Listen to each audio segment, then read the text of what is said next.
Engine brake নিয়ে আসলে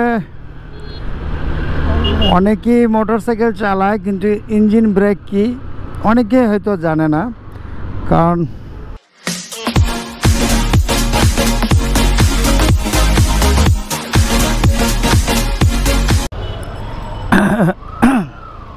hello guys, welcome to my another blogs broom Bangla. আমি শাহাদাত হোসেন মোল্লা।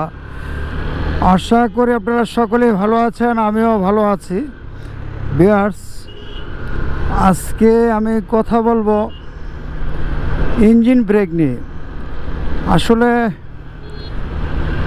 অনেকেই মোটরসাইকেল চালায়, কিন্তু ইঞ্জিন ব্রেক কি অনেকে হয়তো জানে না। কারণ আমাদের চোখে মোটরসাইকেলের দুইটা ব্রেক থাকে, একটা হলো লেগ ব্রেক, পায়ে যে ব্রেকটা ধরা হয়, আরেকটা হলো হ্যান্ড ব্রেক। তো আমরা লেগ ব্রেক এবং হ্যান্ড ব্রেকের ব্যবহার সকলেই জানি, তো ইঞ্জিন ব্রেকের ব্যবহারটা অনেকেই জানি না। অনেকেই প্রশ্ন করে যে ইঞ্জিন ব্রেকটা আবার কি। আসলে এই ব্রেক নিয়ে অনেক কথা আছে। তো অনেকে আবার বলে, আরেকটা জিনিস জানতে হবে মোটরসাইকেল চালাইলে, সেটা হলো ব্রেক করার সময় সঠিক নিয়ম কি, ব্রেক ক্লাস আগে ধরবে না ব্রেক আগে করবে। যে আপনারা খেয়াল করেন, আমি ব্রেক করতেছি এখন, কিন্তু আমি ক্লাস এখনও ধরি নেই, এমনিই গাড়ি স্লো হয়ে গেছে। তো এখন বলি ইঞ্জিন ব্রেকটা হলো থ্রটল, যেটা এই যে দেখতে পাচ্ছেন থ্রটল। আমরা থ্রটল টান দিলে বা মোচড় দিলে বাইক চলে, দৌড় মারে। এই যে আবার থ্রটল ছেড়ে দিলাম, অটোমেটিকলি বাইকের স্পিড কন্ট্রোল হয়ে গেছে। এটাকে এই থ্রটল ছেড়ে দেওয়াকে, যেমন ক্লাস ধরে নেই থ্রটল ছেড়ে দিলাম, এটাকে ইঞ্জিন ব্রেক বলে। তো অ্যাকচুয়ালি ব্রেক করতে হলে ব্রেক করার সঠিক নিয়ম হলো, এই যে আমি এখন দেখেন ক্লাস করলাম, গাড়ির স্পিড একদম স্মুথ হয়ে গেছে, গাড়ি গতিতেই যাচ্ছে।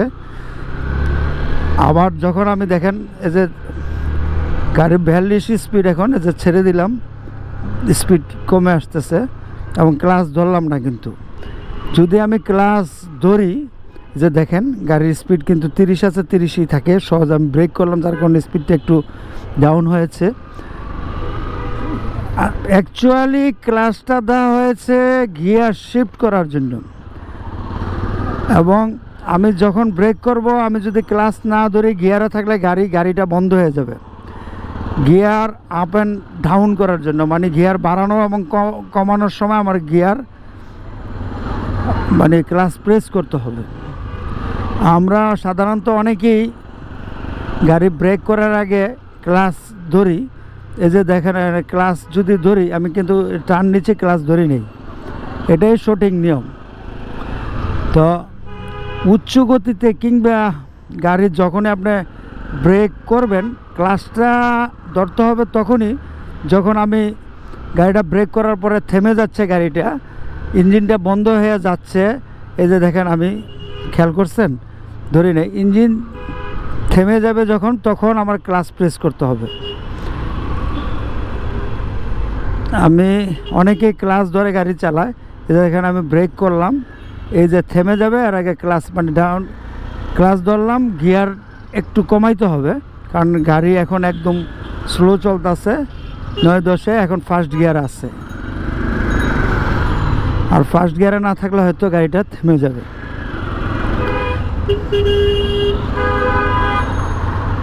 সেন্ট্রাল গভর্নমেন্ট স্কুলটা মনে ছুটি হয়েছে। দেখেন রাস্তায় কী অবস্থা, রিক্সাগুলি একদম রাস্তার মাঝেই থামিয়ে রাখছে।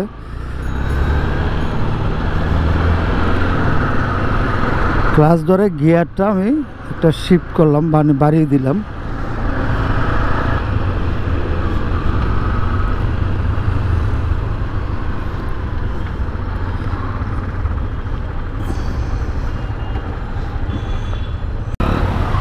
সিগন্যাল ছেড়ে দিল।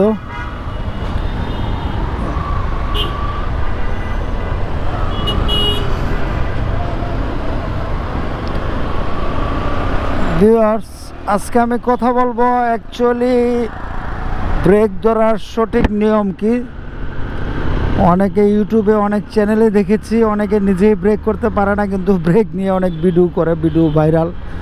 কিন্তু আসলে না জানে, একটা জিনিস না জেনে সঠিকভাবে আরেকজনকে ব্যাখ্যা করা, ভুল ইনফরমেশন দেওয়া মোটেই উচিত মনে করি না। যাক ভিউয়ার্স, এখন বলতে চাচ্ছি আসলে ব্রেক করার সঠিক নিয়ম কি। এই যে দেখতে পাচ্ছেন আমি ব্রেক করছি, আগে ব্রেকে ধরলাম তারপরে ক্লাচ ধরলাম। মানে অ্যাকচুয়ালি ব্রেক করতে হলে আগে ব্রেক করতে হবে, তারপরে ক্লাচ ধরতে হবে। ক্লাচ ধরতে হবে তখন যখন গাড়িটা বন্ধ হয়ে যেতে চাচ্ছে। আপনি যখন ক্লাচ না ধরে ব্রেক করবেন, গাড়ি থেমে গেলে ইঞ্জিনও বন্ধ হয়ে যাবে, তার আগেই ক্লাচ শিফট করতে হবে। ক্লাচ ধরে গিয়ার শিফট করে গিয়ার কমায় নিতে হবে। এ হলো সঠিক নিয়ম। এই যে দেখেন আমি এখন মোটামুটি 60-65 স্পিডে আছি, আর 60-61। এই যে দেখেন আমি গাড়িটা যখন ক্লাচ না ধরে অ্যাক্সেলেটার ছেড়ে দিছি, গাড়ির স্পিড এমনি কন্ট্রোল হয়ে যাচ্ছে। এখন যদি আমি ব্রেক করি, আগে ব্রেক করার আগে দেখতে হবে আমার পিছনে গাড়ি আছে কিনা। এই যে ব্রেক করলাম, ক্লাচ ধরলাম না, এমনি স্পিড কমে গেছে। এই যে এখন ব্রেক করলাম, এটা হলো সঠিক নিয়ম। আর অ্যাক্সেলেটার যখন ছেড়ে দিবেন তখন এইভাবেই গাড়ি ইঞ্জিন থেকে ব্রেক হয়ে যাবে।